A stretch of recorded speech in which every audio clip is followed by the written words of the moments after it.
Hi everyone. Picture this. It's February 1999, and legendary cartoonist Charles Schulz lies in a hospital bed, frail from cancer. The world has no idea that his very next comic strip will be his last.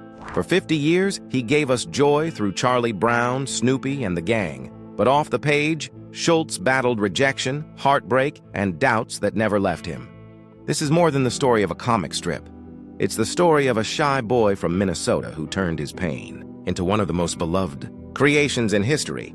Charles Monroe Schulz was born on November 26, 1922, in Minneapolis, Minnesota, the only child of Carl Schulz, a hardworking barber, and his wife Dina, a devoted homemaker. From the beginning, Charles didn't stand out as a star pupil or an athlete. Instead, he was quiet, shy, and often overlooked. His classmates rarely paid him much attention, and his teachers underestimated his abilities. He wasn't the funny kid cracking jokes nor the popular boy on the playground. He was simply the child in the corner, sketching in silence while the rest of the world carried on without noticing him. That corner, however, became his refuge. From an early age, Charles found escape in drawing. He devoured the Sunday comics with fascination, losing himself in the adventures of Popeye, Mickey Mouse, and Skippy. Unlike school or sports, drawing gave him confidence. His family noticed his talent, and for the first time, Charles dared to imagine a future where he might join the ranks of the cartoonists he admired. But the world wasn't kind. When Charles submitted his drawings to his high school yearbook, they were rejected. The humiliation cut deeply. That rejection wasn't just a single lost opportunity. It was a wound that lingered for years. The feeling of not being good enough became part of him, a quiet insecurity that followed him into adulthood. Ironically, that very vulnerability would one day become the emotional heartbeat of Peanuts. Then came another life-altering blow. In his late teens, just as he was drafted into the Army during World War II, Charles's beloved mother died of cancer. Her death devastated him. He carried his grief overseas, where he served as a machine gun squad leader in Europe. The war left its own marks.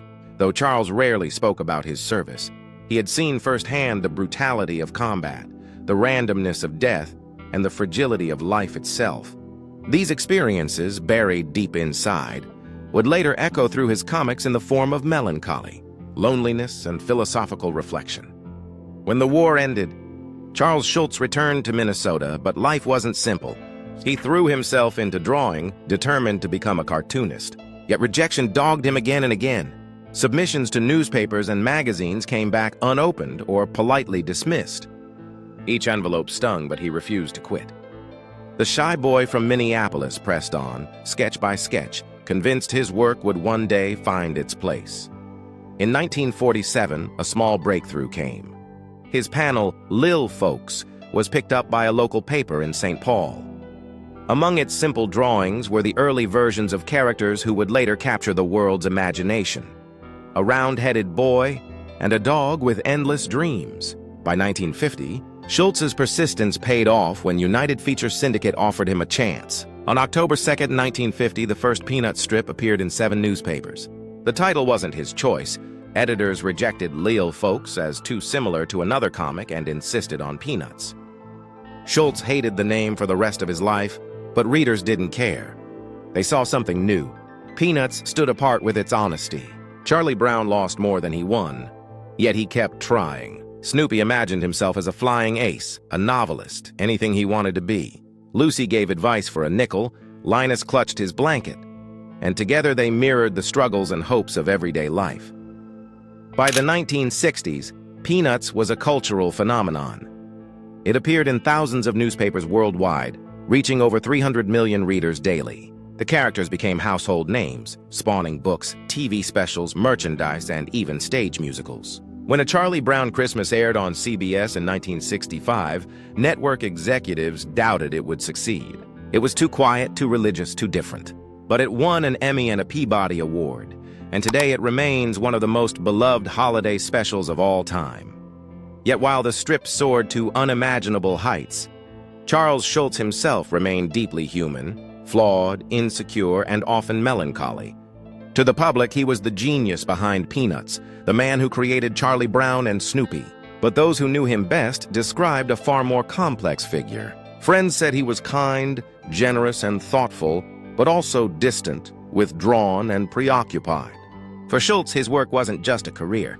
It was therapy, obsession, and confession all rolled into one. He poured himself into every line, every panel. Remarkably, he drew every single strip by hand, never once relying on assistants or ghost artists. To him, Peanuts was personal, and no one else could touch it. His personal life reflected those same contradictions. Schulz married Joyce Halverson in 1951, and together they had 5 children. For a while, they lived the picture of suburban family life. But as the years went by, cracks began to show. Schulz worked long hours, often retreating into his art instead of engaging with his marriage. His devotion to Peanuts left little room for anything else. By the early 1970s, the relationship had grown strained, and in 1972, they divorced. Later, he married Jean Forsyth Clyde, who remained by his side until his final days. Yet even then, Schulz often confessed to loneliness and gnawing self-doubt. Despite his fame, despite the billions who adored his work, he never fully escaped the shy boy from Minneapolis who feared rejection. By the 1980s and 1990s, Peanuts had become a billion-dollar empire. Snoopy appeared on everything from lunchboxes to pajamas, and even traveled into space as NASA's safety mascot. Yet the bigger Peanuts became, the heavier the burden weighed on its creator. Schulz worried constantly that he was running out of ideas. Critics sometimes accused the strip of being repetitive, which only fed his insecurities. He fretted about his health, his legacy, and whether his life's work truly mattered. Despite those private fears, he never stopped drawing. Each morning, without fail, he walked into his studio in Santa Rosa, California, sat at his drawing board, and produced 4 new panels. He delivered them to the syndicate as he had done for decades. Even as age slowed him, even as illness began to creep in, he refused to let anyone else take over his strip. In November 1999, Schulz was diagnosed with colon cancer. The news devastated him. Just a month later, in December, he announced his retirement. And he made one thing clear: Peanuts would end with him. No one else would ever continue it. It was his creation, and his alone. On February 12, 2000, the world lost one of its greatest storytellers. Charles Schulz died peacefully in his sleep at the age of 77. What made his passing even more poignant was the timing. The very next day, his final Peanuts strip appeared in newspapers across the globe. It was as if Schulz had orchestrated his own goodbye. In that strip, he didn't leave readers with a joke or a punchline. Instead, he offered a simple, heartfelt message of gratitude, thanking his audience for decades of loyalty and reminding them that Charlie Brown, Snoopy, and the rest of the Peanuts gang would always belong to them. It was a farewell as humble, quiet, and deeply personal as the man himself. Today, Schulz's influence is immeasurable. For 50 years, Peanuts dominated the comic pages, producing nearly 18,000 strips. But the impact went far beyond the funny pages. The Peanuts TV specials became family traditions with A Charlie Brown Christmas and It's the Great Pumpkin. Charlie Brown still airing every year, decades after their debut. The characters continue to live on in books, films, stage shows, and endless merchandise. Few creations in history have had such enduring reach, touching multiple generations in every corner of the world. But perhaps his greatest legacy is not measured in numbers or dollars, but in the comfort his work provided. Schulz took the insecurities of his own life, the rejections, heartbreaks, self-doubts, and quiet melancholy, and transformed them into art that reassured others they weren't alone. Charlie Brown's constant failures reminded us it's okay to stumble. Snoopy's wild daydreams encouraged us to keep imagining. And Lucy's sarcasm reminded us to laugh, even at life's frustrations. Schulz himself once summed it up best: "I have a new philosophy. I'm only going to dread one day at a time." That bittersweet balance of humor and sadness captured his essence, and the timeless soul of Peanuts.